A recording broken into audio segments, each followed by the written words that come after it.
जय मसीह की। आइए बाइबल सीखें। इस प्रोग्राम में आप सभी लोगों का स्वागत है। मैं आशा करती हूँ कि आप सब अच्छे होंगे और परमेश्वर की दया से मैं भी अच्छी हूँ।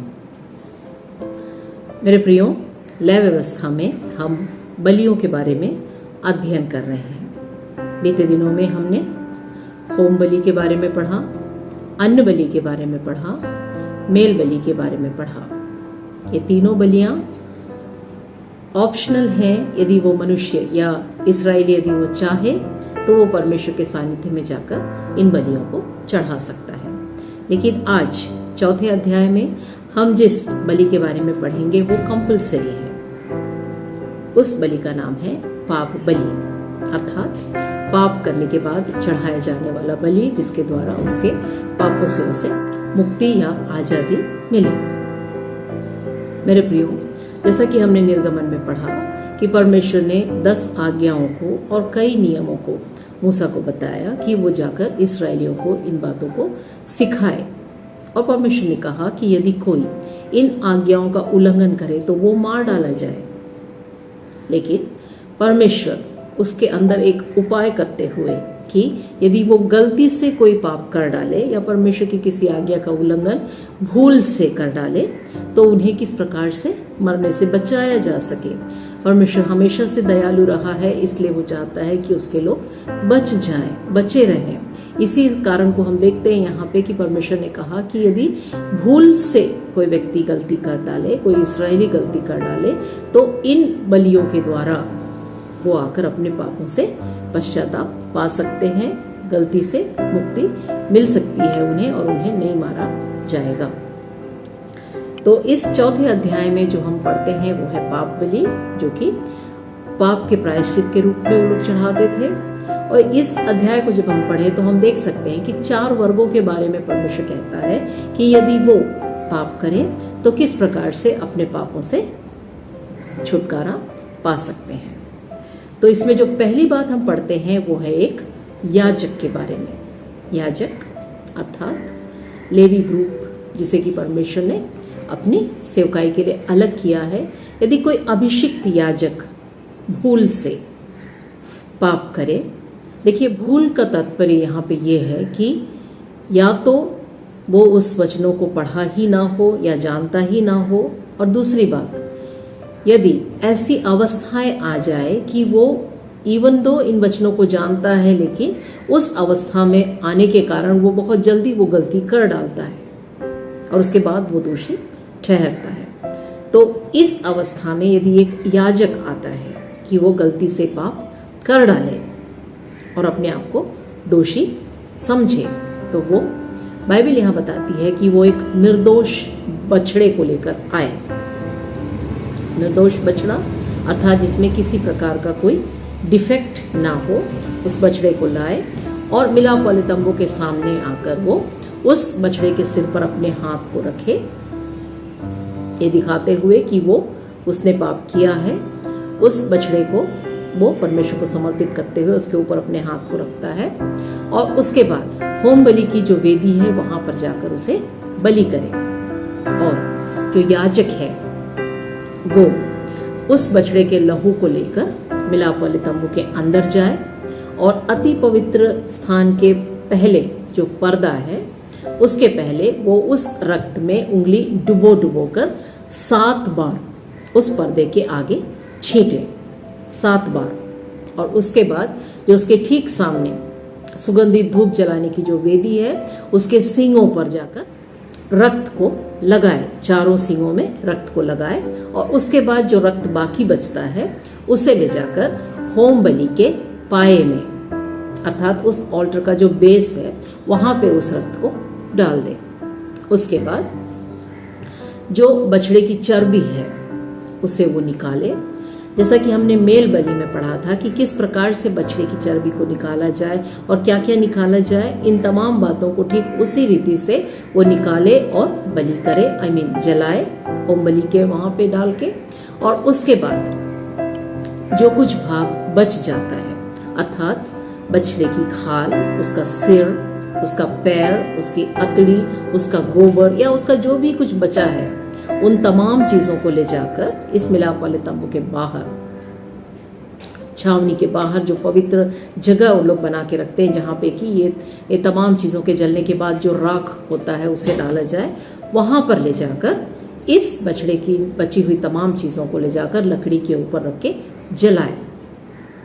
और जो याजक है वो प्रायश्चित करे उस याजक के लिए जिसने कि पाप किया, तो उसके पाप क्षमा हो जाएंगे। दूसरी बात जो परमेश्वर यहाँ पे कहता है वो है मंडली के पाप के बारे में। हमने निर्गमन में पढ़ा कि मूसा ने अपने ससुर इत्रो की बात को मानते हुए तमाम इस्राएलियों को 10-10, 50-50, 100-100, 1000-1000 इस प्रकार के छोटे छोटे ग्रुप में बांटकर उनके ऊपर एक एक प्रधान को नियुक्त कर दिया।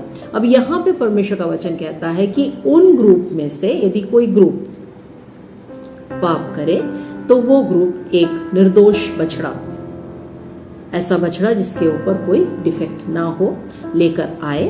और जो बुजुर्ग हैं, जो बूढ़े हैं, वहाँ के जो पुरनिये हैं, वो सब अपने हाथों को बछड़े के सिर पर रखे। उसके बाद इस बछड़े को ले जाकर बलि किया जाए यहोवा के सन्मुख। और जो याजक है वो उस बछड़े का लहू लेकर मिलाप वाले तंबू के अंदर जाए और उस लहू में अपनी उंगली को डुबो कर जो अति पवित्र स्थान के पहले का पर्दा है उसके ठीक आगे 7 बार ले जाकर छिड़के, 7 बार। और जो लहू है उसको लेकर वहाँ जो सुगंधित धूप की वेदी है उसके सींगों पर लगाए।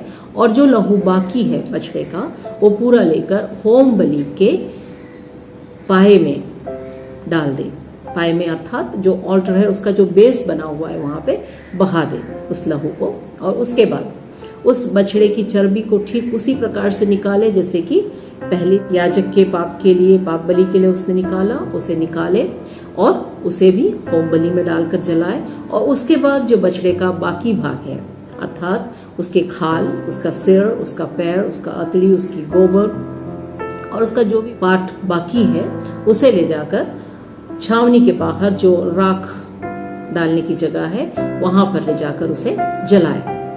और जो याजक है वो उस मंडली के लिए प्रायश्चित करे तो उनका पाप क्षमा किया जाएगा। तीसरी बात जो परमेश्वर मूसा से कहता है वो ये है कि यदि कोई प्रधान अर्थात उस ग्रुप का जो लीडर है वो यदि एक गलती को करता है, पाप करता है, तो वो एक निर्दोष बछड़े को नहीं बल्कि निर्दोष बकरे को लेकर आए और उसे लाकर होम वेदी पर चढ़ाए। और जो याजक है वो उसका लहू लेकर होम वेदी के ऊपर जो सींग है, 4 सींग हैं, उस पे उसके रक्त को लगाए। और उसके बाद उस बकरे को जैसा कि हमने मेल बलि में पढ़ा ठीक उसी प्रकार से उस जगह में जलाया जाए। और जो याजक है वो उस प्रधान के लिए प्रायश्चित करे तो उसका पाप क्षमा किया जाएगा। और जो आखिरी बात परमेश्वर कहता है मूसा से कि यदि कोई साधारण व्यक्ति या कोई इस्राएली पाप करे तो वो एक बकरी को लेकर आए, बकरी को लेकर आए और उसे होम बलि के सामने ले जाकर अर्पित करे। उसके पहले अपने हाथ को उसके सिर पर रखे और उसके बाद उसका जो लहू है उसे याजक ले और होम बलि के ऊपर जो सींग है 4 उसे ले जाकर लगाए। और जो बाकी उसका पार्ट है उस सब चीज़ों को जिस प्रकार से मेल बलि में चढ़ाया जाता है बकरी के बच्चों को उसी तरीके से चढ़ाए। ठीक उसी प्रकार से यदि वो इस्राएली यदि एक भेड़ को लेकर आता है तो वो मादा को लेकर आए अर्थात भेड़ी के बच्चे को लाए और उसके बाद उसे परमेश्वर के सानिध्य में लाकर उसके ऊपर अपने हाथ को रखते हुए उसे होम बलि में जाके बलि करे। और जो याजक है वो उसका लहू लेकर होम बलि के ऊपर जो सींग है उस वेदी के ऊपर जो सींग है 4 सींगों में लगाए उस भेड़ को ठीक मेल बलि के रीति में ही उसे भी परमेश्वर के सानिध्य में जलाए। और उसके बाद जो याजक है वो उस इस्राएली के लिए प्रार्थना करे और प्रायश्चित करे और उसके पाप क्षमा किए जाएंगे। तो मेरे प्रियो इस अध्याय में हम 4 बातों को देखें। पहला कि यदि एक याजक पाप करे तो क्या किया जाए, और यदि एक मंडली पाप करे तो क्या किया जाए। तीसरी बात, यदि एक प्रधान पाप करे तो क्या किया जाए, और यदि एक साधारण इस्राएली पाप करे तो क्या किया जाए। इन तमाम विधियों के द्वारा परमेश्वर एक बात को साबित करना चाहता था कि यदि वो पाप करे तो मार डाला जाएगा, लेकिन वो यदि गलती से पाप करे तो उसके लिए एक क्षमा याचना या उसके लिए एक मार्ग परमेश्वर ने इन पाप बलि के द्वारा उनके लिए खोला। तो मैं आशा करती हूँ कि आपने मेरे साथ इस अध्याय को पढ़ा और समझ गए होंगे। यदि आप कोई नई बात शेयर करना चाहें मेरे प्रियो, तो कमेंट बॉक्स का इस्तेमाल कीजिए। परमेश्वर आप सबको आशीष दे। जय मसीह।